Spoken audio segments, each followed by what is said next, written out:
The work that I do is all experiential in nature. I do a lot of things that are actually outside in nature.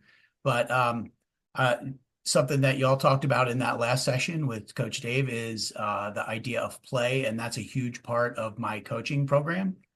But I work one-on-one with people in recovery. I also do group facilitation at treatment centers. And I really love to get people out in nature for multiple days, like doing a long weekend or 5 days or 2 weeks. Let's do it. Let's get outside and have fun. Yeah, people are so disconnected from nature. I mean, not to go so wooey on you, but we are part of nature. We are nature. And so we need to come back to ground in nature. And a lot of my self-care lies in getting lost in the woods and touching dirt and all that. So I'm super excited to hear about how you approach self-care and recovery and how you kind of stumbled into or have always known about this. Yeah, that's a great place to start. I want to break down a couple misconceptions. Some of the things that y'all talked about in the last session, you and Coach Dave talked a lot about selfishness and that preconceived notion or, the idea of selfishness, but that's really a myth. Self-care is critical. It's not something that we can just do as an add-on. It really takes some concerted effort. We each deserve this, right? And, we've all probably heard, the number of quotes, like you can't pour from an empty cup, right? If I haven't taken care of myself, I simply don't have anything to give to you. So I really have to take care of my own needs first. And I can say that from my own perspective, I really had this story that it was selfish of me to take care of myself. And I have this long history of codependency and family dysfunction. And that was just part of that never ending story that like it was selfish for me to take care of myself. Now, I can take some things selfishly, but when I do that, that doesn't fill me up, right? Yep. Because when I hurt you, I hurt me. We're all connected in that way.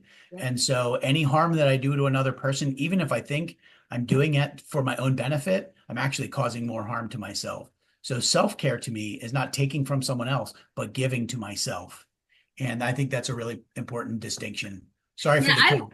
I love that so much. And as you start to nurture and take care of yourself, right, you cultivate a stronger sense of self and love yourself. And when you love yourself, you can't even it's impossible to harm somebody else. Like it just does it's not even within your DNA at that point too. But I really love that you establish it and preface that self-care is critical and not just once a week, not going to a retreat once a month with Ken. It's every day, including it in your rhythm. So can you share how you would encourage your clients or anybody on, this summit to incorporate self-care and why? Sure. Yeah, let me touch on the why first, because I think that helps really to make room for the rest. I like to use the analogy of a car. If I want my car to last for a long time, if I want it to run smoothly, I have to maintain it. It's really pretty simple. If I just get in my car and drive it, I don't check the oil, I don't change the oil, I don't rotate the tires, I don't maintain it in any way, it's not going to last very long, right? And when it breaks down, it's going to be pretty inconvenient. And what's going to happen? It's actually going to create more stress for me. So, doing the preventative things up front for my car just really makes life easier for me, right? The car drives better, it runs smoother, and I don't have to worry about it. And I don't hit those times where it's like the stressful, moments where the car breaks down on the freeway. Yep. Our human is the same way, right? We have to take care of ourselves in that same way. We have to have preventative maintenance. We have to take care of ourselves and be doing that before things start to break down. So, getting back to that second part of that, you asked about like, how would I recommend people do this? I think that what works best most often in most change that we're trying to implement in our life is small incremental changes, right? And also tying those small incremental changes into other things that are already part of our routine. So if I want to take a moment and like see myself in the mirror and care for myself in a way, like to offer myself an affirmation in the mirror while I'm brushing my teeth is a good time to do that. I'm already there brushing my teeth, right? So pairing new changes, new routines with routines you already have is just a great way to start. You don't have to have a special routine for this other new activity or for other just activities that you want to implement into your day to day. You just marry them with things that you're already doing. Yeah. So, that to me is a great way to get started on doing self-care. And it's a great way to maintain it over the long run. Trying to make big changes all at once just doesn't, it's not sustainable. It doesn't work for most people, and along those lines, a lot of people tend to think of self-care as being like these grandiose things, right? Like I'm going to go to the spa, or I'm going to go on vacation, Yep. or I'm going to get a massage, I'm going to buy myself a new car, whatever. There's like these things that, seem like they're really important, but they're not sustainable. The things that are sustainable are the things that are on the day to day, like for instance, having strong boundaries, and Ooh, maintaining strong boundaries, yep. those But things are the things boundaries, that were but would you not sustainable. say that boundaries are for yourself first before they're for anybody else? Because I think what I see is people struggle with their own self boundaries and then it bleeds into boundaries with others. Absolutely. I mean, I think that the only boundaries that are really effective all start with yourself, right? Yeah. Like I have this my own history of wanting to make some change in my life, but not being willing to hold myself accountable for it, and also not, I mean, really just structuring the boundary. What does the boundary look like? And so, just having a boundary for myself that I want to do this thing. I want to every day, I want to make sure that I'm eating healthy, and the boundary would be not eating healthy. So today I'm not going to allow myself to not eat healthy. And if I expect others to honor my boundaries, I have to have those boundaries for myself first and foremost. Yep, absolutely. Love that so much. And I mean, tying it into what you were saying about self-care, right? The boundary is I want to experience more self-care. So I'm going to give myself an affirmation while I'm brushing my teeth, even though I don't necessarily want to all the time, right? Yeah. Yeah, beautiful. Yeah, yeah, absolutely. I mean, that's part of like of being a good parent to yourself, being that loving person who is the person taking care of you. Because really, who is going to do it if I don't, Yes. right? Who's gonna take care of my human if I don't take care of my human? Yeah. That has to be me first. And that means I have to have boundaries with myself. And sometimes those boundaries are inconvenient, like maybe I want that piece of cake. Yep. Of course. And if I really want to, say stay at a healthy weight, for instance, maybe I can't have the piece of cake, or maybe it means I have to share the piece of cake with somebody else, whatever that boundary looks like for you or Yeah. for me. Yeah, I do love how you highlighted that self-care isn't just getting your nails done or going to the spa or going to the racetrack, but it is in the daily rhythms of our day to day. So what other tools or what are the strategies do you teach your clients around self-care and what that could look like throughout their daily rhythm? Yeah. So there's two things. There's the strategy and then there's the daily rhythm, I Yeah. think looking at the well, let's look at the strategy first. I came up with this simple framework that I call the ABCs of self-care, Yep. and they are awareness, boundaries, and care, right? So I have to start by becoming aware of what my own experience is and having a bit of a baseline, like knowing what is a normal day for me, where am I going to have some anxiety points? Where am I going to be feeling big emotions in my day? What's a normal day look like, right? And then I can start to recognize what a day looks like where I'm dealing with stressors and noticing the stressors. It's really just about becoming aware of what my experience is, right? Yep. And so when things start to fall out of a normal experience or they start to fall out of the range that I can handle on a regular basis, then I know that I need to make some adjustments, right? So I'd say that's sort of a great baseline. What is my awareness of my day to day? How does my nervous system work? How does my body work? How's my mind work?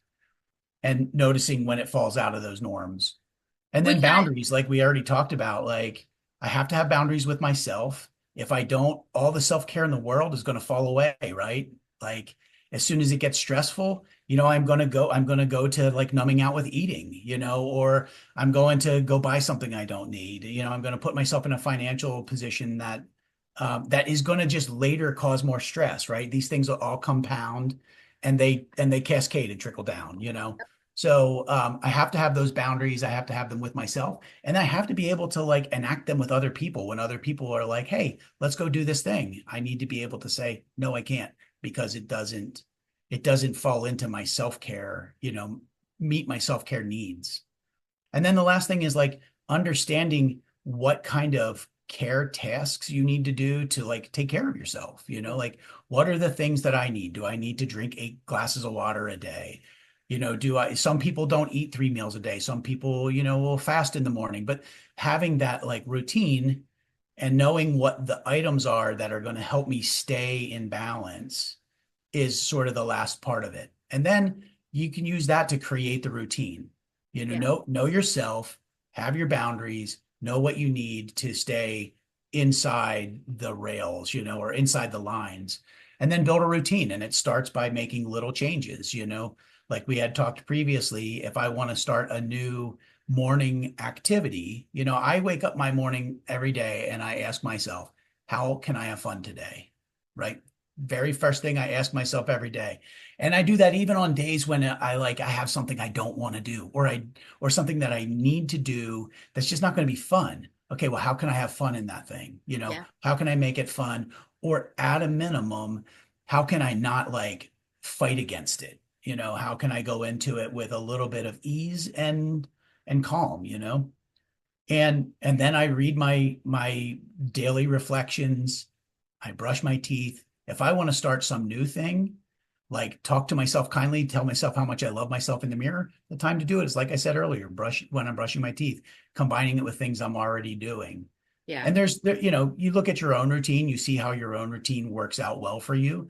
And then you find the places where you can strengthen that little by little, adding small changes that can have a positive impact on your life.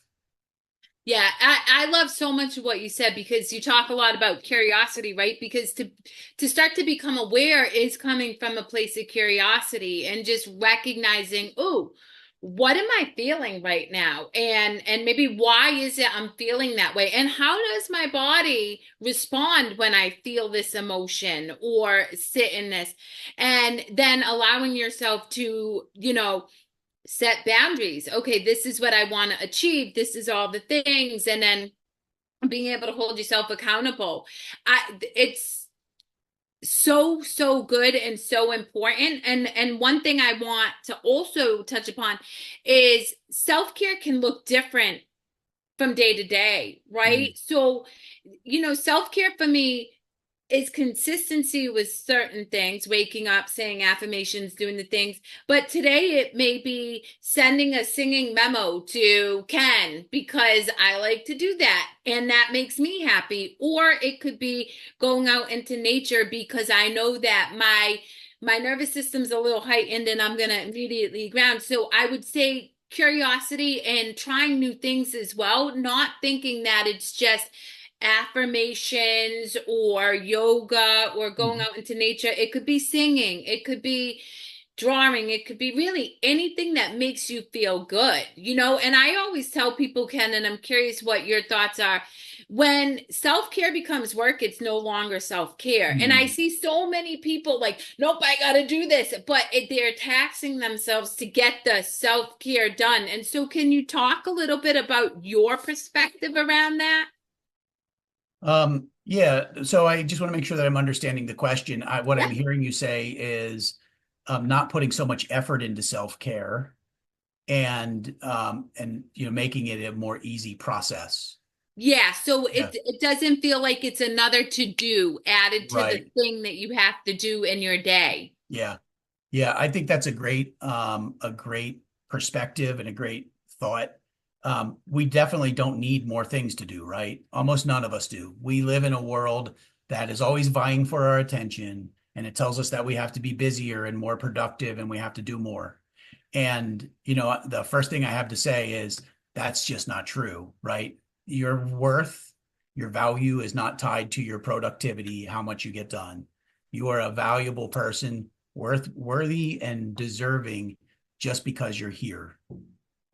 So along with that, you know, I think it's really important to find self-care that actually is nourishing to you, right? Like if going to the gym every day is something that fills you up and it helps you to feel rejuvenated and revived, then that might be something you do every day. But if that's something that you dread, if you dread it, it might not be good part of your self-care, right? Like I'm not one that goes to the gym. I just don't enjoy it that much. On occasion, I can go to the gym and have a reasonably good workout that feels fulfilling, but a lot of times it feels like drudgery, like something I have to do. So Yeah. instead, I go for a hike and I can go out and I can push myself really hard on a hike and come back and feel like completely invigorated, Yeah. rejuvenated. And that's what works well for me. So that goes back to a little bit of that awareness, like knowing yourself, knowing what your needs are. But if it feels like something that you have to do, like it's a obligation, you're probably not going to continue to do it. I mean, let's just be realistic. Anything that we feel like we have to do, but we don't really have to do, we stop doing. You know, I mean, humans naturally take shortcuts. We're not lazy. We're just efficient. And so we do the things that are the most efficient. And this goes back to that whole idea of routine again, right? Like make your self-care routine simple and easy, make it small changes, tie it with things you're already doing, and do the things that actually do fill you up. You know, Yeah. there's also some other there's a pitfall with like with what is fun because some things that are fun are really not good for us, right? Like Yes. too much time in front of the television might feel fun for a little while, but it's going to come back to get us in the end because too much screen time is just not good for us. So, you know, balance is a really important part of it as well. Yeah. Fun is great as long as fun is also healthy, but if fun is not healthy, it's something that needs some boundaries around it, or it becomes, you know, a slippery slope, something that pushes us in the wrong direction. Yeah, I'm going to go a bit off topic because I love what you said. You shared with the audience that people are intrinsically valuable, that they're worthy outside of productivity. Like they don't have to do anything to be worthy. And that took me a long time to understand, but I do understand it now. I'm curious, how did you get to that point, or have you always understood that? Yeah, that's a really great question. The short answer is no, I did not always understand that. I think at one point in time early in life I did, but I come from a dysfunctional family and I had the belief that I was fundamentally broken, you know, and that was really where I was at a point in my life that I really believed I was fundamentally broken. And I have a daily meditation routine. I try to meditate every day. I follow mindfulness practices based on the teachings of the Buddha. So I do the four foundations of mindfulness and the four Brahma Viharas, which are the heart practices. And these are practices that I do on a regular basis. I also work with a therapist who has really done a great job of helping me to see mindset, you know, and to see where my distorted thoughts are, you Yeah. know, and so those things together, you know, were a really potent combination, you know, between sitting in meditation and having a good therapist. And, you know, frankly, spending time outdoors has been really connecting to me. There have been times when I've been outdoors when I've realized my connection with the universe, my connection with the earth, and realizing that like this is here, we're going to get a little woo woo. Do it. I I'm am, woo. I'm totally with it. you know, I am a divine being and I truly believe that. But I learned that through my connection with nature. Yeah. You know, all of these things combined sort of help me to see that like all of those things, you know, the things that we call like the defects of character, they weren't permanent parts of my human. They were just things that they were defenses that I learned along the way. And they are things that I can change Yeah. if I want to. And Yep. I wanted to. I was willing to do the things that I needed to do to make those changes. And in that process, I saw my own value. I saw my own good. I saw the strength of my heart. And I believe that that's in all of us. We all, deep in our hearts, we all, I believe, are good human beings. Yeah. Yeah, that's so beautiful. And I mean, you mentioned Buddha. I've studied theologies, so I'm versed in that. But even if you want to nerd out and go to science, right? And understanding energy, because we are all energy, right? Love vibrates at a much greater frequency than guilt, shame, which is where most people operate when we think we are defective. And so it's being able to